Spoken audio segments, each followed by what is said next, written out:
जो ये टॉपिक हैं इनके बारे में कुछ मीनिंग याद रखने और कुछ मैं आगे पढ़ा देता हूँ आपको। सबसे पहले आ रहा है आपका एग्रीकल्चर मार्केटिंग। देखिए एग्रीकल्चर मार्केटिंग क्या होता है। देखो एग्रीकल्चर जो है खेती बाड़ी करना और उससे जो भी सामान हम बनाते हैं उसको मार्केट में सेल करना। और सेल करने के लिए बहुत सारे प्रोसेस फॉलो किए जाते हैं। जो सारे प्रोसेस प्रोडक्ट को बनाने मतलब एग्रीकल्चर में प्रोडक्ट को बनाने में और उसको बाद में बेचने में सारे के सारे जो प्रोसेस यूज़ किए जाते हैं वो सारे के सारे एग्रीकल्चर मार्केटिंग का पार्ट होते हैं।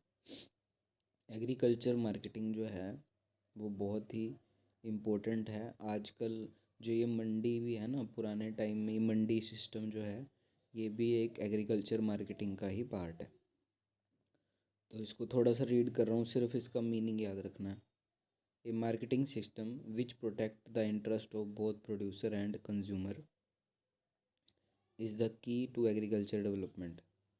मार्केटिंग सिस्टम में दोनों का फ़ायदा देखा जाता है, प्रोड्यूसर का भी और कंज्यूमर का भी।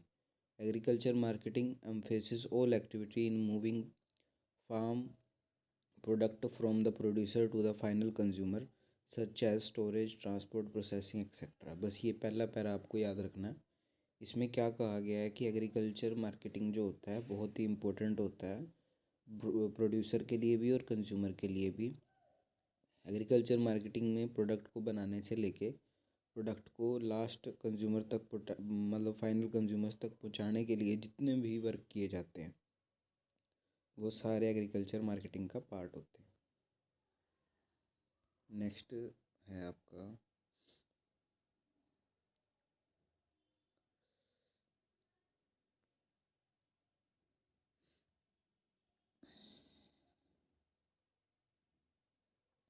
ये एग्रीकल्चर डाइवर्सिफिकेशन क्या होता है। डाइवर्सिफिकेशन का मतलब होता है एग्रीकल्चर का सिस्टम में सिर्फ एक ही चीज़ों का को ना बनाना, अलग अलग चीज़ों को बनाना, एनिमल्स को पालना और बहुत सारे काम करना, ये सारे एग्रीकल्चर डाइवर्सिफिकेशन के अंदर आते हैं। Agriculture diversification is a system of farming that encourage production of variety of plants. मतलब एक चीज़ ना उगाना, अलग अलग चीज़ों को अलग अलग टाइम पे उगाना एग्रीकल्चर डाइवर्सिफिकेशन को कहा जाता है। जैसे सरकार भी ना हेल्प करती है।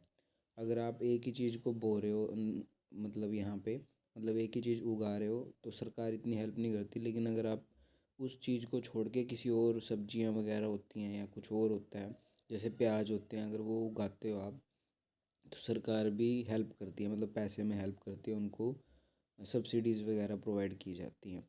तो एग्रीकल्चर डाइवर्सिफिकेशन होना चाहिए। Variety of plant and animal and their products as oppose to monoculture और लार्ज स्पेशलाइजेशन। मतलब मोनोकल्चर का मतलब होता है जो हम रीति रिवाज पहले से चल रहे हैं। मान लो हमारे यहाँ पे ज़्यादातर लोग या तो जीरी उगाएंगे या कणक उगाएंगे, वो सही नहीं है ना। मतलब बीच में कोई और भी सब्जियां उगा सकते हैं या कुछ और चीज़ें उगा सकते हैं। तो यही इसी को ही एग्रीकल्चर डाइवर्सिफिकेशन कहा जाता है। अब इसके इसी के लिए आगे है इसके इसमें क्या है, मर्जिंग इशू एंड प्रॉब्लम। देखो मैंने अभी डाइवर्सिफिकेशन की बात की है तो वही मतलब अलग अलग चीज़ों को उगाना चाहिए। तो किसानों को क्या प्रॉब्लम आती है उसमें, ये पॉइंट है। Socio economic constraints. फार्मर जो होते हैं ना पर्टिकुलरली मतलब उनके पास स्मॉल एरिया होता है उगाने के लिए और उनके पास इतना पैसा भी नहीं होता कि वो हाई इन्वेस्टमेंट कर सके। तो इसी ये मेन प्रॉब्लम होती है, फार्मर्स के पास पैसा कम है और अगर अगर अलग अलग खेती करेंगे तो पैसा भी बहुत लगेगा।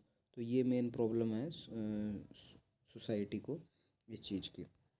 इसको थोड़ा सा पढ़ रहा हूँ। Farmer particularly small and marginal farmer do not have ability to invest in crop and non crop enterprises which require high investment in capital and labor inputs। बस ये इतना ही याद करना आपको, इससे ज़्यादा करने की ज़रूरत नहीं है। उसके बाद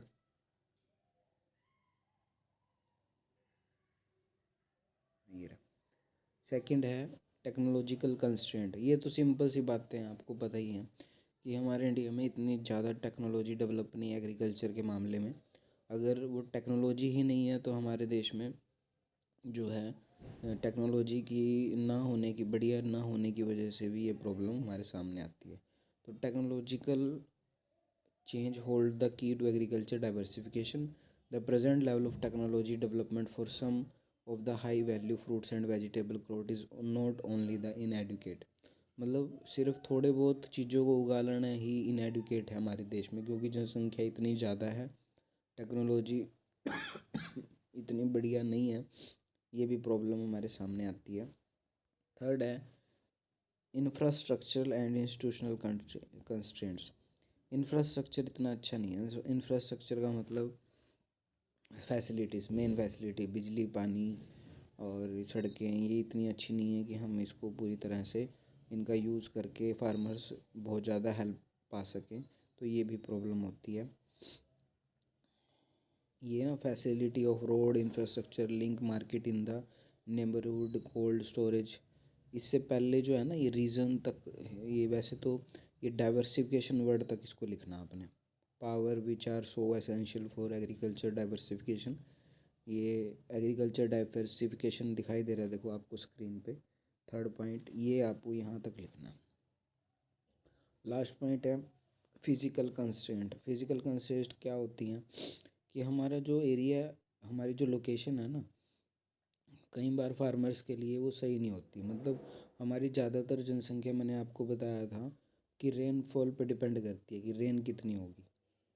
अगर बारिश अच्छी हो जाए तो हमारी खेती अच्छी हो जाएगी, अगर बारिश अच्छी नहीं है तो खेती अच्छी नहीं हो सकती। तो ये प्रॉब्लम हमारे सामने आ सकती है।